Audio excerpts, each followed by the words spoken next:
Halo Sobat Vokasia, pada video kali ini saya ingin memperkenalkan ke kalian dengan framework CSS ya. Jadi CSS styling sendiri pun juga ada frameworknya yang dapat mempermudah kita untuk membuat tampilan website yang lebih menarik dan responsif tanpa kita harus membuat stylingnya secara manual.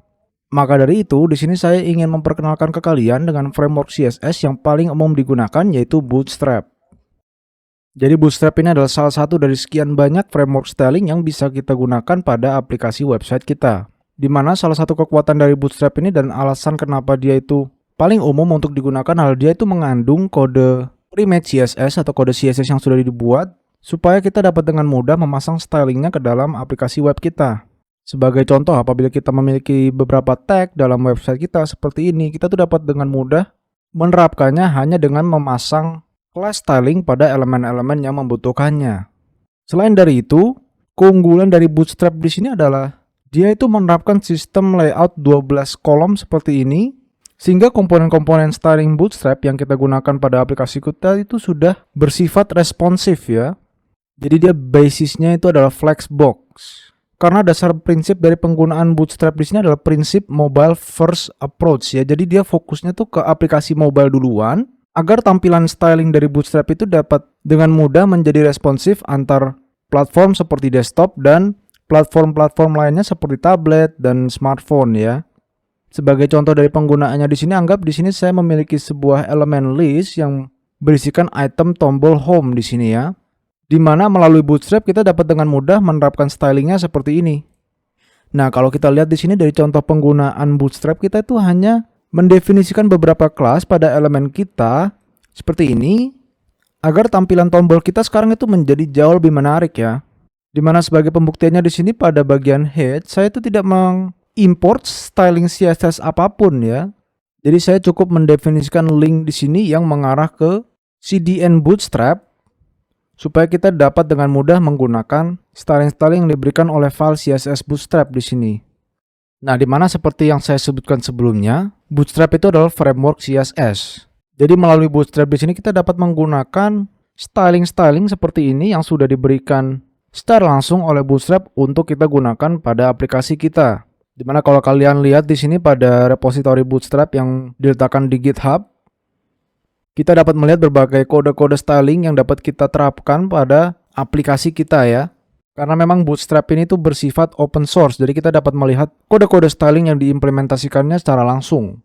Dimana selain Bootstrap itu masih banyak lagi framework CSS yang bisa kita gunakan ya, seperti misal contohnya Foundation, Tailwind, MUI, dan lain sebagainya ya. Namun, memang yang paling umum digunakan adalah Bootstrap ya, karena kemudahan dari penggunaannya di sini.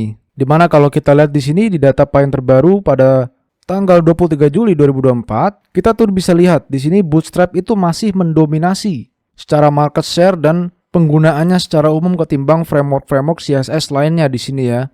Dimana yang paling atas di sini none, yang berarti sebenarnya itu rata-rata website yang dibuat atau yang ada pada internet itu tidak menggunakan framework CSS apapun ya. Jadi mereka menerapkannya dengan native styling CSS ya, ketimbang menggunakan framework CSS seperti Bootstrap, Foundation, Tailwind, dan lain sebagainya.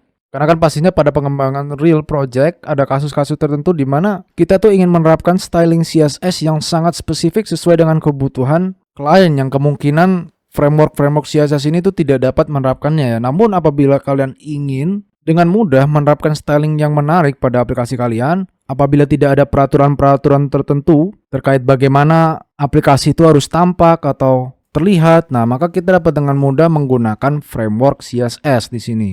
Dimana yang pastinya ini kembali ke use case project aplikasi web kalian masing-masing ya. Apabila aplikasi kalian itu sederhana dan tidak membutuhkan tampilan-tampilan yang sangat menarik, maka sebenarnya kalian itu tidak terlalu membutuhkan ya yang namanya CSS framework. Namun alangkah baiknya saja kita pelajari di sini supaya kita tuh dapat memahami bagaimana caranya kita dapat dengan mudah menerapkan styling pada website kita tanpa kita harus membuatnya dari awal ya atau from scratch ya. Namun sebenarnya bagaimana sih caranya supaya kita dapat mulai menggunakan framework Bootstrap di sini? Nah, kalau kalian perhatikan pada halaman dokumentasi Bootstrap di sini, kita itu diberikan beberapa cara ya supaya kita dapat mengaplikasikan styling framework Bootstrap di sini. Dimana sebelumnya saya sudah menyinggung cara CDN via JS Deliver di sini, dimana kita hanya perlu memberikan tag link seperti ini atau bahkan tag script seperti ini ke dalam file HTML kita. Nah, itu adalah cara yang paling sederhana ya. Namun apabila kalian berminat misal untuk menerapkannya pada aplikasi React kalian ya, kalian bisa lakukan juga di sini npm install bootstrap agar styling bootstrap itu dapat dengan mudah kalian terapkan pada aplikasi React kalian atau aplikasi apapun itu yang berbasis Node.js. Di mana melalui website dokumentasi Bootstrap di sini tuh kita juga dapat melihat pengaplikasian styling-styling yang bisa kita gunakan di sini. Misal seperti contoh di sini ada dokumentasi untuk styling button. Jadi misal apabila ada elemen button, lalu kita ingin menerapkan warna primary di sini, kita bisa set button-button primary seperti ini. Lalu ada button secondary, success, danger, dan lain sebagainya ya. Dan ini hanya sebuah contoh saja ya untuk button. Di sini kita juga bisa mengeset ukuran dari button-button atau tombol tersebut dan lain sebagainya yang sebenarnya kita itu bisa terapkan ya di sini ya. Yang pastinya di sini saya tidak akan menjelaskan satu persatu bagaimana caranya kita bisa menggunakan masing-masing styling di sini ya, karena dia memang sangat banyak. Kalian cukup merefer ke website dokumentasi Get Bootstrap di sini, di mana sebelumnya di sini saya sudah menunjukkan nih bagaimana caranya kita bisa langsung menerapkan styling Bootstrap ke dalam project sederhana HTML kita. Kita tuh cukup menggunakan tag link di sini yang mereferensikan ke site ini ya, supaya kita dapat langsung menggunakan styling CSS ini ke dalam file HTML kita secara langsung ya. Jadi apabila kalian tertarik untuk mencoba-cobanya, silahkan kalian buat saja dulu sebuah project HTML sederhana. Lalu kalian bisa pergi ke dokumentasi introduction-nya di sini untuk mengcopy tag link tersebut ke dalam project HTML kalian ya, seperti ini. Dimana sekarang di sini mungkin saya akan langsung saja nih memberikan sebuah challenge ke kalian untuk menerapkan styling card seperti ini pada project sederhana HTML kalian. Dimana hasil akhirnya itu dia akan tampak seperti ini nantinya ya. Nah, untuk itu silahkan kalian bisa merefer ke dokumentasi Bootstrap. Pastikan kalian juga di sini menggunakan Bootstrap yang versi kelima ya. Jadi jangan menggunakan versi Bootstrap yang lawas, karena memang tampilan pada Bootstrap kelima itu jauh lebih modern ya ketimbang versi-versi sebelumnya ya. Silahkan kalian pause dulu di sini videonya apabila kalian tertarik untuk mencobanya sebelum saya memberikan solusi saya sendiri seperti biasa ya. Nah, di mana sekarang apabila kalian sudah berhasil menerapkan tampilan card seperti yang baru saja saya tunjukkan menggunakan Bootstrap, maka selanjutnya di sini saya akan memberikan solusi saya sendiri untuk menerapkan card tersebut ya. Karena sebenarnya solusi saya di sini cukup sederhana ya, minimum coding ya. Jadi saya hanya akan langsung merefer ke dokumentasi Bootstrap di sini untuk mengcopy kode-kode ini ya. Dimana di sini kalau kalian perhatikan baik-baik ya pada halaman dokumentasi Bootstrap di sini sebenarnya kita sudah diberikan keseluruhan source code-nya di sini untuk menerapkan tampilan card yang sangat menarik di sini ya, sehingga kita tidak perlu capek-capek mengcoding sendiri ya stylingnya atau bahkan elemen-elemennya di sini. Dimana itulah manfaat dari dokumentasi Bootstrap di sini. Apabila kalian melihat ada tampilan yang menarik pada dokumentasi Bootstrap, dia itu sudah pasti memberikan source code-nya dan bagaimana cara mengimplementasikannya ya. Untuk itu kita bisa langsung saja copy di sini source code-nya untuk menerapkan tampilan card di sini. Kita kembali ke HTML. Di mana sebelum itu pastikan kita di sini sudah mengimport kode Bootstrap-nya di sini ya, menggunakan tag link ya, pastikan itu. Selanjutnya kita bisa langsung saja nih ubah isi dari body kita di sini. Di mana untuk source-nya dan alt-nya sini kita ubah ya gambarnya berarti. Alt-nya saya berikan image, lalu source-nya saya misal berikan pixum seperti biasa. Menarik ya tampilan card kita seperti ini. Namun di samping itu di sini saya juga mungkin ingin menerapkan atau memberikan tata letak card kita di sini supaya dia tuh diletakkan benar-benar di tengah pada halaman website kita di sini. Di mana saya itu akan sepenuhnya menerapkan Bootstrap untuk melakukan itu ya, ketimbang kita membuat kode styling CSS secara manual, misal menggunakan flag, justify content, dan lain sebagainya. Nah, untuk itu mungkin di sini saya ingin membuat elemen div lagi di atas ini untuk membungkus keseluruhan card kita.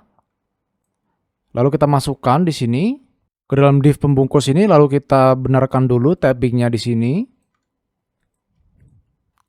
Dimana sekarang ketimbang kita itu mendefinisikan flexbox, justify content secara manual, lalu kita mengeset kelasnya di sini sebagai nama kelas selector yang sudah kita definisikan, kita tuh cukup memberikan kelas seperti ini melalui Bootstrap.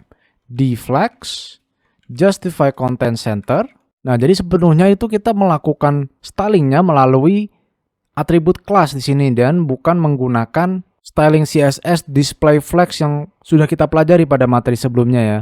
Jadi melalui dflags di sini tuh sama aja fungsinya seperti kita mengaktifkan display flags pada elemen ini. Lalu justify content center di sini sesuai dengan namanya, dia memosisikan kontennya tuh di tengah-tengah di sini. Lalu misal selanjutnya di sini ada align item center. Lalu di sini saya juga set juga VH 100 supaya dia itu sepenuhnya mengutilisasikan tinggi dari keseluruhan window ini ya. Jadi sederhananya kita tuh baru saja mengimplementasikan Flexbox sepenuhnya melalui Bootstrap dan bukan menggunakan kode styling CSS secara manual ya. Jadi cukup menarik di sini untuk menerapkan sebuah styling ya menggunakan Bootstrap. Sepenuhnya kita itu di sini tidak menerapkan internal styling atau bahkan external styling seperti di file lain. Dimana sekarang itu kita bisa sepenuhnya fokus ke dalam file HTML kita ya. Oke, sampai situ dulu pengenalan untuk framework Bootstrap di sini, dimana apabila kalian tertarik untuk mempelajari Bootstrap supaya kalian dapat menerapkan styling-styling yang lebih advance, pastinya kalian bisa mereferensikan dokumentasi Bootstrap di sini ya. Dia tuh cukup lengkap, ya sangat lengkap, sehingga kita tuh dapat sangat dibantu melalui dokumentasinya di sini ya. Demikian, itulah pengenalan mendasar mengenai salah satu framework CSS yang paling umum digunakan yang bernama Bootstrap. Sekian, terima kasih telah menonton dan semoga bermanfaat.